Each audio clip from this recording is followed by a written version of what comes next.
2024 आता काय वाटतं?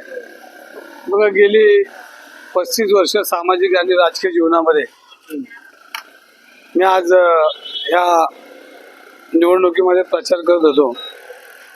तर प्रचाराचा भाग वेगळा आणि 35 वर्षाची जी कौटुंबिक नाती निर्माण झाली त्याच्यामध्ये प्रचार करता करता हीच आठवणी आल्या.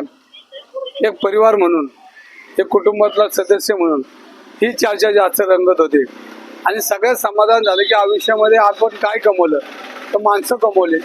आणि या 35 वर्षामध्ये प्रत्येक घरात गेल्यानंतर माझं नाव सांगायला नाही लागलं. कुठे गेलो तरी दंगेकर काकाले, भाऊ आला आणि जी नाती निर्माण झाली त्या नात्यांमध्ये आता निवडणूक बाकीची प्रक्रिया ही हा सिस्टीमचा भाग आहे. परंतु जो मला आनंद मिळाला, जे प्रेम मिळालं, जे सहवास मिळाला आणि माझ्यासारख्या सर्वसामान्य कार्यकर्त्याला, त्या गल्लीत मी राहणारा कार्यकर्ता, त्याला लोकसभेपर्यंत या जनतेने मला लोकसभेपर्यंत निवडणुकीला त्यांच्याच आशीर्वादावर मी पोचलो. विधानसभेत गेलो मी आणि सातत्याने पुण्याच्या प्रश्न मी बोललो. पॉप संस्कृती असेल, ललित पाटील असेल, पुण्यातली गुन्हेगारी असेल, 100 मीटर शनवाडा परिसर असेल, सर्वसामान्य लोकांना न्याय द्यायचा प्रयत्न या 16 महिन्यात मी केला आहे. आणि मला पूर्णपणे विश्वास आहे की जनता माझ्या पाठीशी उभा राहील आणि मला आशीर्वाद देईन, हा मला पूर्णपणे विश्वास. लोकसभेचा उल्लेख केला, बॅकलॉग यावेळेस भरून निघेल का?